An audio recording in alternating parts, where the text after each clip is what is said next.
Welcome to the Strategy Mob Podcast. Tune in for everything you need to know to stay in the know regarding the automotive industry. Here's your host, Jason Harris.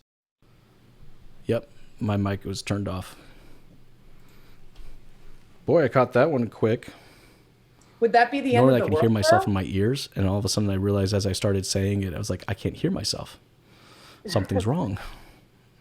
All right, now I got a mic turned on. Hey, what's going on, Podcast Nation? This is Jason Harris, and thanks for joining me on another episode of Strategy Mob.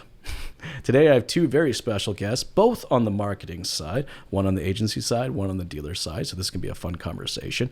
I have both Donna and Jodie with me, and I'm going to give them both a minute here in just a second to introduce themselves so we kind of know what their backgrounds are. But again, thank you so much for taking the time to jam with us today, guys. This is going to be a lot of fun.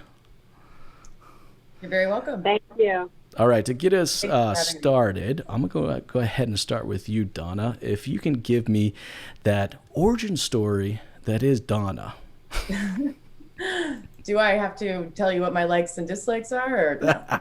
You can go wherever you want. Cheesy. Okay. Well, again, thank you for having me. This is my first time doing this, so might be a little rough. I started in the business right after college, or actually the summer, I think going into my senior year, perhaps, selling Silajet, which is an aftermarket product, clear paint coat product. And I was selling it to dealers when I was down in Charleston, South Carolina, which is where I went to school. I was trying to sell it to local dealers there and in the South Carolina, Columbia region. So I did that for about 6 months, and then and I was also caddying. I was the only female golf caddy on Kiowa Island simultaneously, so that was cool. And then, I was having a rough go of it, and then my dad was like, "Okay, well, it's time for you to come home now that you've graduated and start helping with the business until you figure out what you want to do." So he was president of a larger group in the Greater Washington, D.C. metro region at the time. So he put me under his marketing guy at the time, and I started helping with the advertising, the digital advertising side, everything from websites, writing for the actual websites, writing the copy for the websites, writing copy for ads, doing keyword mining, posting to Craigslist, the whole gamut of data entry, if you will. So I did that for a while. Then I founded the social media department for the company a couple of years thereafter, because I recognized the importance of social media, and I recognized that that's where the digital advertising game was going to be shifting. So we took our digital Google advertising efforts and allocated, a portion to the social media side. So reputation management, social media, that was the next several years. Then I wanted to get in-house in-store experience, and I went over to one of our locations, our Audi location, and I was more or less the facilitator of online appointment setting, engagement, and then thereafter, after post-purchase, how were you? How are you? How was the purchase? Before the CSI, surveys are sent out and what have you. And then I moved on from them in September of 2017 from that former auto group, and started my own little thing, my own little digital advertising company. One woman operation. I do everything from the creative to the writing to the media buys, everything. And then I'm also now building a software for inventory. They'll provide inventory and business intelligence to dealers or any end user that's going to be subscribing. And it's been taking a lot longer than we anticipated, but I'm hoping for the end of summer launch, and hopeful for that number. I'm confident. It's crazy when the automotive, I call it the bug, gets into your blood. It is super hard to actually get it out, right? It's just like once it's in. You've been bitten by it, and you just, even though you're not at the dealership, of course you had to go do a marketing agency that would support automotive. Like I said, it just gets in you. Jodie, your turn. How did you get started in the industry? What is that origin story? Well, first of all, thank you for having me, Jason. And I will absolutely agree that I think automotive is a marketer's dream. Absolutely. It's very addictive. So basically, I've been in customer service my whole life. I actually started out as a front desk manager at the Westin Trillium House at Blue Mountain. So strong customer service is all about the guests. And then from there, I went to school for marketing, and I got hired out of school to work for radio and television sales with Chorus. So I actually worked with Lucy Lewis. I think he's been a guest on your Lucy's actually scheduled next week, I think. Yeah. He's a great guy, and I learned a lot from him. So I did that for a few years, and then we both actually moved on at the same time to Universus Media Group, where we worked for CAD anyway. I was on a different side of it though. So I was actually working with the digital signage for automotive dealers for Toyota and Lexus. We had our contract with them. So I was working with all of the English speaking dealers across Canada, as well as the head office in Scarborough. So I worked with the head office people and all the dealerships, and that's so addictive. I mean, like getting to know like the ins and outs of all the different personalities in all the dealerships, like it was a lot of fun. But I will say that I love the outdoors and I love where I live, and traveling back and forth to Markham every single day was like 6 hours on the road a day. Wow. Yeah, it was kind of insane. So needless to say, I ended up finding a marketing position here at one of the larger dealerships, Mike Jackson GM. And I've been here for, I guess, well, I don't even know anymore. I guess just a little over a year. And it's fun working, I think, in a small town dealership. And it was the same as working at a small town hotel, because you wear many hats. Like you're not just marketing, you're taking on a lot more. So the GM and I work very close, and I'm very fortunate to work for a GM and an assistant GM that are under 40. We are like, they're letting me explore all the different possibilities that are out there. Let's just say that, because I come in here and I'm, not traditional automotive. So I'm bringing probably a lot of ideas to the table where sometimes they're like, whoa, hold your horses there, just consider it. And then, so it's a lot of fun. That's kind of me in a nutshell. Cool. That's awesome. And guys, again, thank you so much for taking the time to hang with me today and do this. Hey guys, I want to kind of get our conversation started today is kind of what your guys' current norm is, because it is what it is. We're not going back to the way the things used to be. Our industry has pretty much been operating and doing business and marketing pretty much the same way for the better part of the last 60 years. And I think that's going to have to fundamentally shift. I mean, I don't believe anymore that we can continue to market with an offer first type mentality, especially at a time like this. But I think even afterwards, it's going to be that important. But to get us kind of started, I'd love to kind of hear what your guys' let's call it the current norm is right now. Donna, I'm going ahead and get started with you. Like, how are these conversations going with your clients right now? Current norm, do you mean like what I do every day, or current norm like how are operations at the dealership going? How are the operations going at the dealership? It's pretty in this local region, in the greater Washington region, it's been pretty bad. Some dealers say they're down about 95%. That's changed over this past weekend, actually. Things are picking back up a little bit, but service is down about, for the dealers that I talk to and that I manage, between 40 and 50% down, and sales is taking a bigger hit than that. But yeah, they're all doing the whole digital retailing thing that's really been forced upon them, and they actually haven't. The feedback has been pretty positive. Like, they seem to almost prefer it. One of my groups. So, but I mean, that's one GM's opinion out of three. So but yeah, I mean, I think. Do I think that the business is, going to be changed forever as we know it? I don't know. I don't know if this is the new normal or not, but I've been pushing this, the digital retailing side for the better part of, a decade. So I don't give the popular response. I'm a pro Carvana person. I'm pro dealer.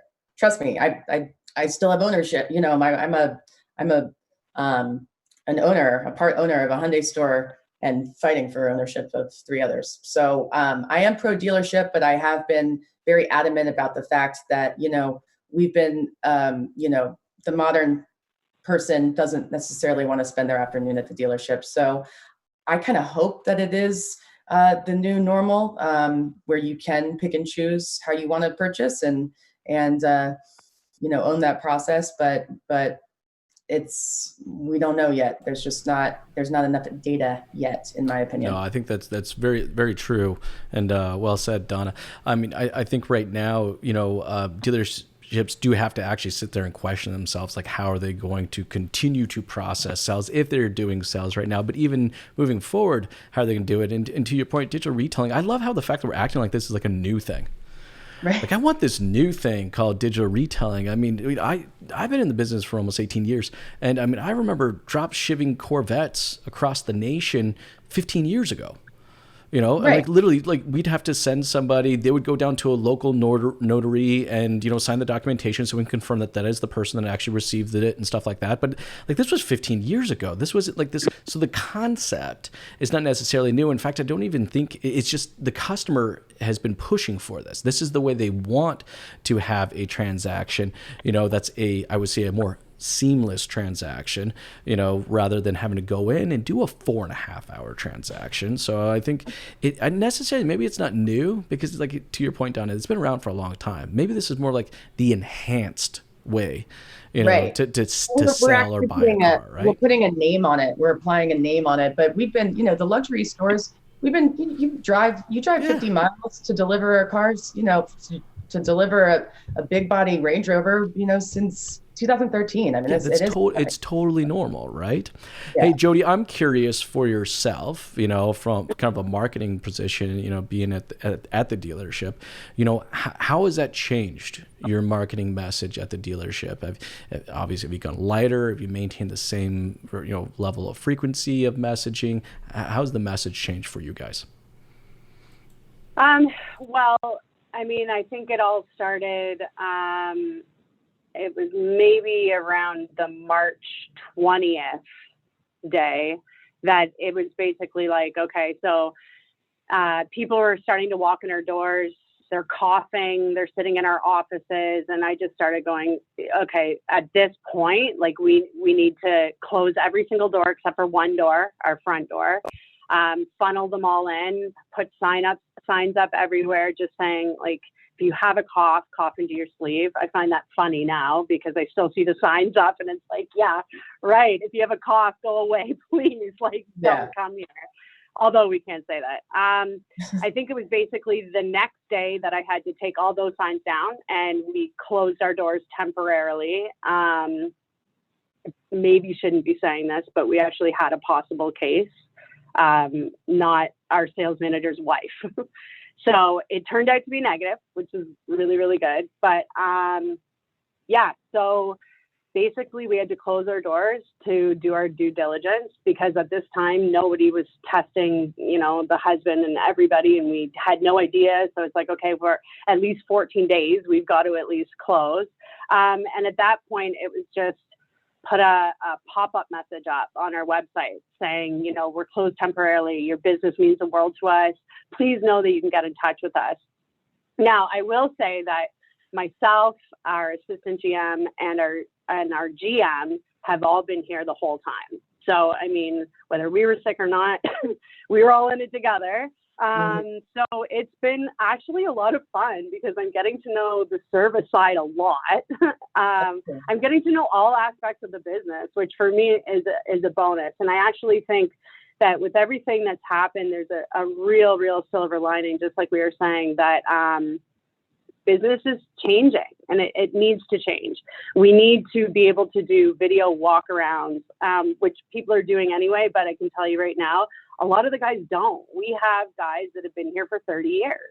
They're not buying into it. Or one guy doesn't have a cell phone. We're like, listen, this is a kind of a survival of the fittest type thing. Like, well, that's actually a really good point. I mean, you know, your dealership is not isolated that way, right?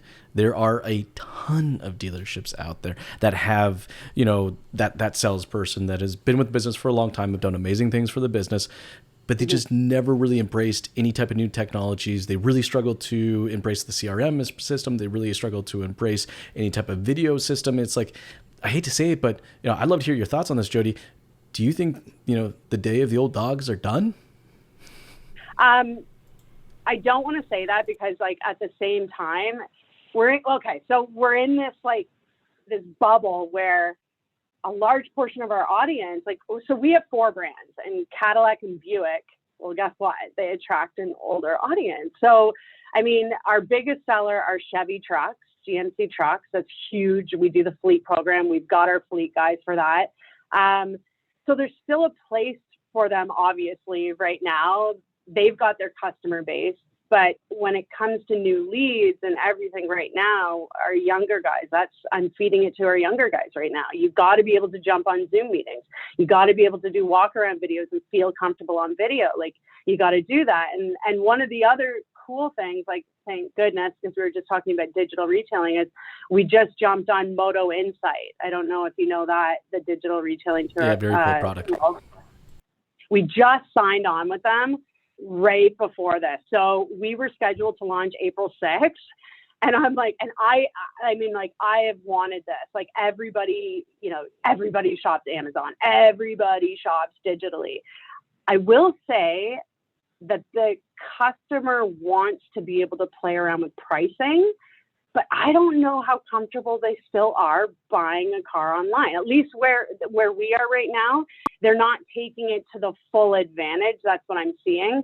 Do they love playing around with their pricing without having to sit with some guy and talk to them and force them to come into the delership? Like, these BDC departments are like, all you want is an appointment. You mean customers don't like to sit down and fill out a worksheet? Right. And then get some handwritten numbers that are barely legible, and somehow I have to have a salesperson justify what all these numbers mean. They don't like that? That's crazy. Yeah. No. Like, really. Yeah. So are you finding people that are adopting to the tech? Because Donna, I'd like to hear your thoughts actually on this one too. Is, you know, for me, digital retailing is more process than it is technology. And, you know, when I consult with dealerships, I push them to develop out the process and actually prove to themselves that they can execute the process before they can even talk and start getting into technology. There's just so much process that goes into that. Donna, what are your thoughts? Because I know you some of your dealers are doing this right now, as far as, like, how do you get that process in there before you get the tech in there?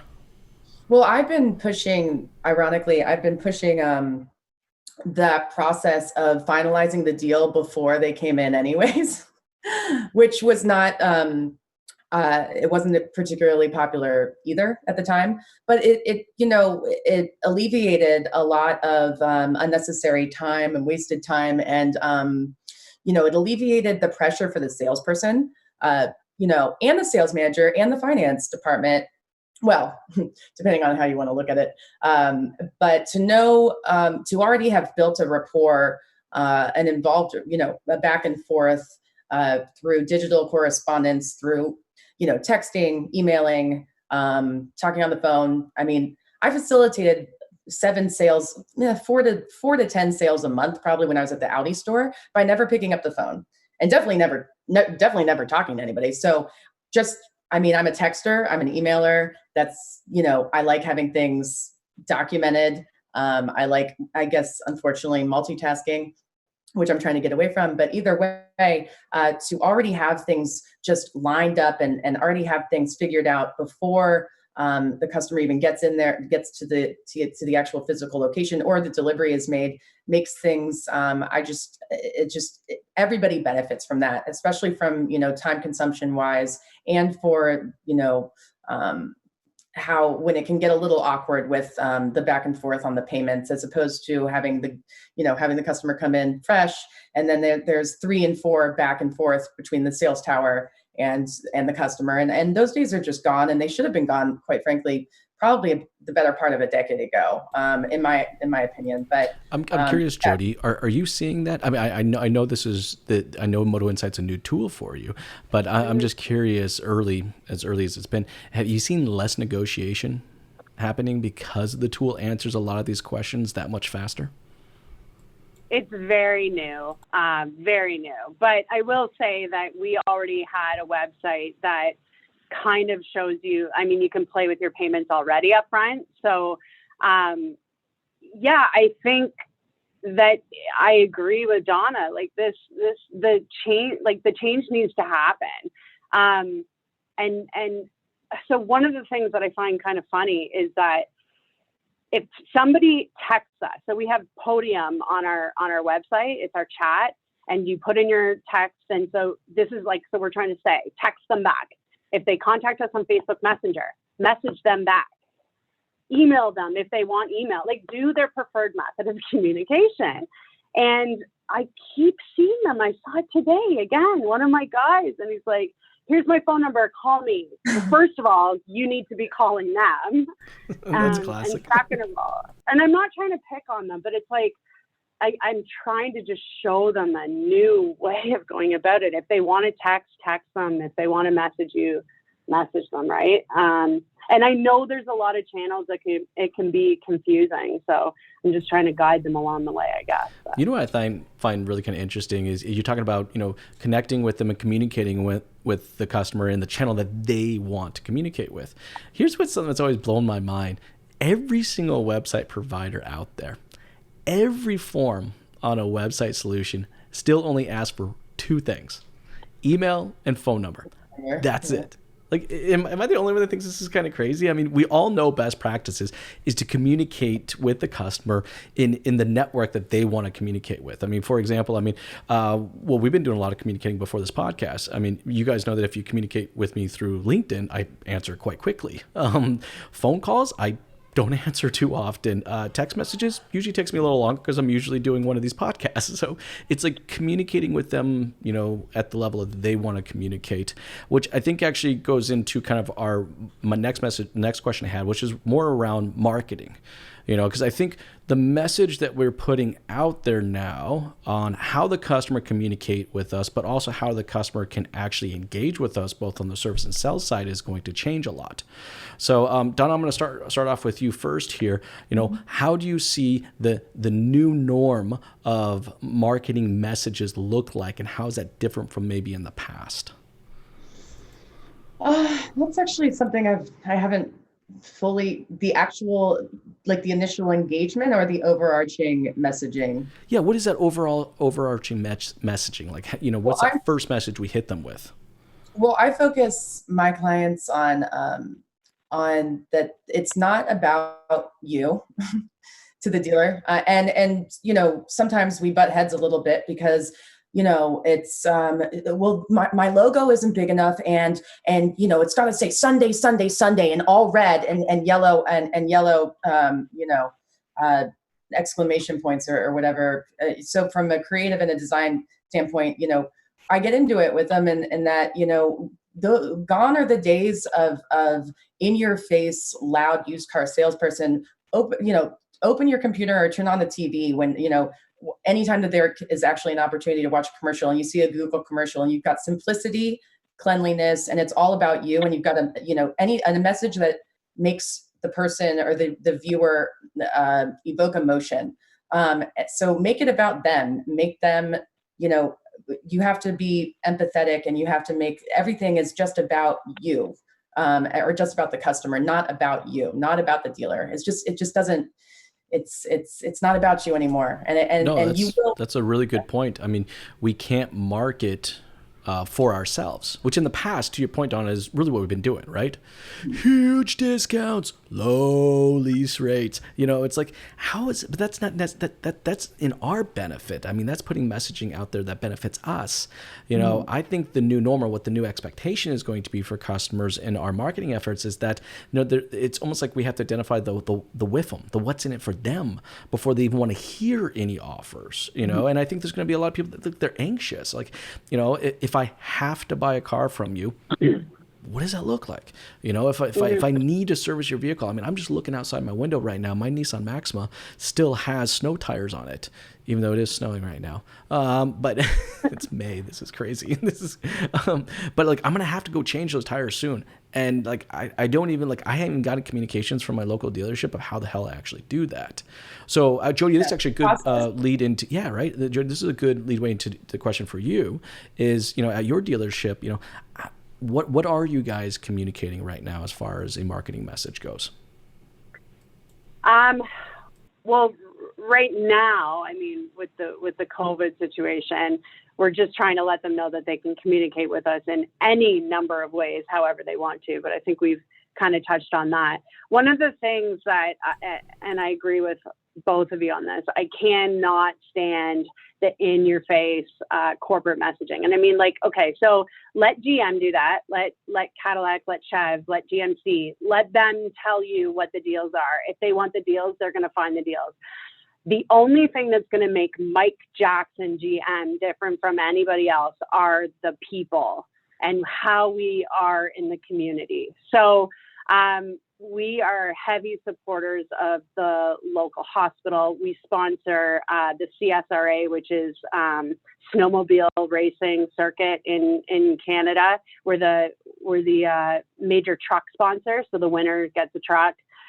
We sponsor Motopark, which is dirt biking, and this is all the trucks, right? So the GTHS, the Humane Society. So first of all, it's not about us; it's about how do we help you? Look at these animals. So I don't like sponsorships. I don't want our logo on everything. I don't care about that. I want a partnership. So we're the adoption partner. We help to push the animals that are being adopted. You actually want to be a part of the community. Of course. Yeah. I think that's really important. And I think highlighting, who our guests are. I mean, it's not a perfect message, but that's what we're trying to get across. So right now, it's all about you. How do we help you?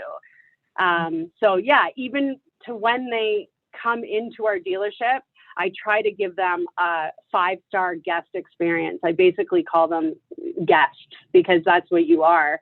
There was just super quick. There was this one guy that called me the other day. He needed to get his car serviced. And he happened to mention that he's like, I don't know if I'll make it in tomorrow. My wife passed away a year ago today. And I said, oh, Bob, it's okay. If you can't, he's like, no, I should be able to make it in. That night I went out myself and I got on chocolates and a gift card to Timmy's and a card, and I got all of us to sign it. And it's those little things that are going to mean the difference, right? It's marketing through word of mouth. That is what I think makes the difference. Well, it's marketing for the customers, not for us. Yeah. And it's caring about them. Well, yeah, but that comes from a place though of self-awareness, right? Like Jodie, you didn't go out there to do all that just so you could take a picture of it and post it on social, right? You did that because you were personally convicted to do so. So and I love hearing that. And I think there's actually some great stories out there of dealerships that are doing an amazing job of actually being a part of their community, not just in their community. To your point, Jodie, it's writing a check to your local hockey, club, or paying X amount of dollars to park a couple cars at the Rib Fest. That's not really being a part of the community. That's just being in it in some small form, right? Guys, I know we're getting towards the end of our time here, but before we go, this is actually one of my favorite parts of the show. I get to both ask you guys what is pissing you off right now. So this is your opportunity to just literally say whatever comes to mind. All right. Throw your little rant in there. All right. Donna, I'm going to start with you first here. All right. Donna. You should have started this segment around 3:23. What's pissing you off, Donna? What isn't? Well, what's pissing me off about what for the first thing that comes to mind, because I checked LinkedIn probably right before I got on here, is and this is a LinkedIn thing, so it's probably not too related to the overall conversation, but there doesn't seem to be much many original thoughts floating around. It's a lot of a little bit of an echo chamber, it feels like, but within the industry of, maybe there's going to be, actually digital retailing is definitely increasing, and it seems like digital retail, and it's like, really, you think? I mean, and then certain, I've seen a lot of other accounts or vendors and stuff reposting, just not coming up with their original content, which is okay. That's a normal, popular practice. We all do it, but it's like, offer some value.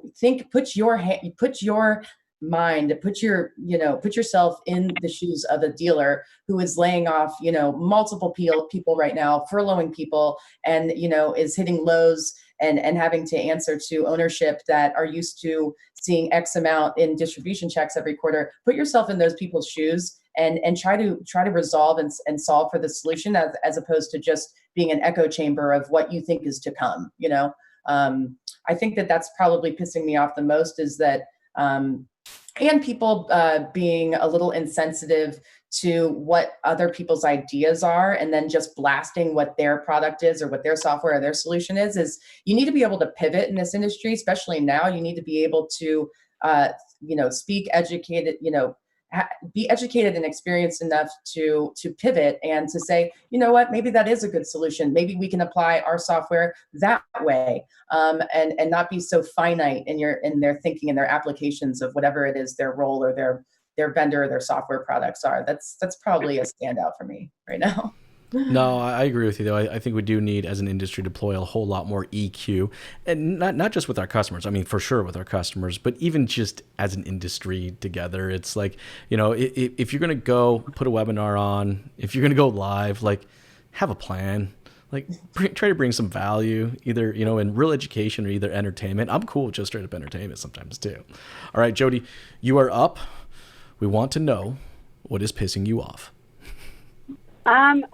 I hate to say this, but ONVIC is really bugging me right now, and I think it's bugging a lot of dealers. They just released something that said... You'll have to explain real quick for Donna what ONVIC is. She doesn't know.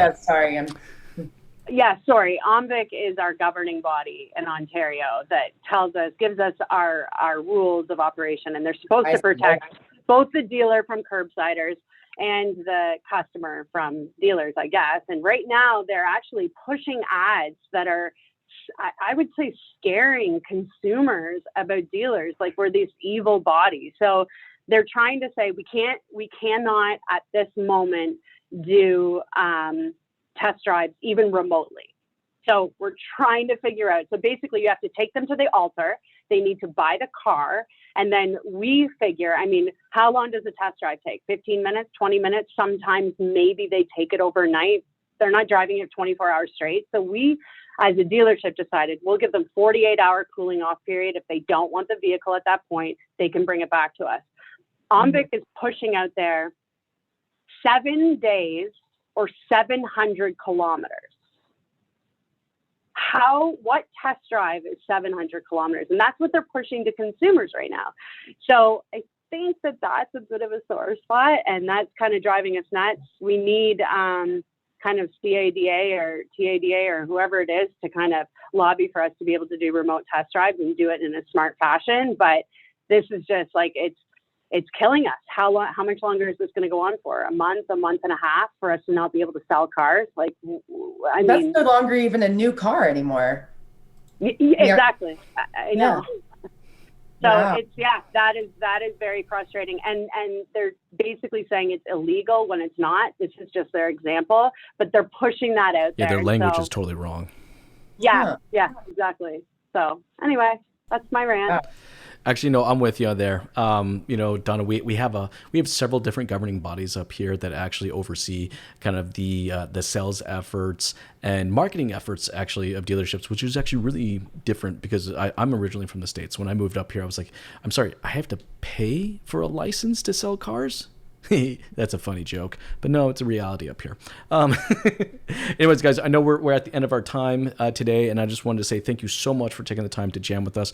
But before we go, for everybody out there that's listening and watching right now and would love to connect with you guys and learn a little bit more about what you do and kind of follow along, what is the best way to do so? Donna, I'm going ahead and start with you.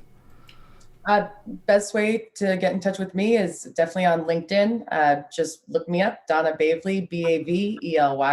Or you can go to my website, prograuto.com, prograuto.com. Just put in your email if you want to start a conversation because we have not launched the website content yet. So, yes. Awesome. Thanks, Donna. Jodie, for yourself, what is the best way to connect with you? You can connect with me anyway. I mean, you can text me. That's huge on my email signature. So you can text me. You can connect with me on Facebook, Jodie Kennedy, LinkedIn, Jodie Kennedy. My cell number, I guess, is 705-985-1269. I can't believe I'm actually putting that out there right now, but I'm ready for you. So there you go. Should I have done that? Was that? Yeah, absolutely. No, that just goes to show, hey, I'm willing to have a conversation. Give me a call. Let's have a chat. That's awesome. Hey, again, not a call, a text. A chat, text. That's right. Text. Don't call, guys out there. Anybody out listening? Don't call Jodie. Text Jodie. That's the only way she's going to respond. Yeah. Thank you. Guys, thanks again so much. I really appreciate you jamming with me today. This was a lot of fun. You guys have yourself an awesome day. Thank you so much. Thanks, Jason. See ya. Thank you.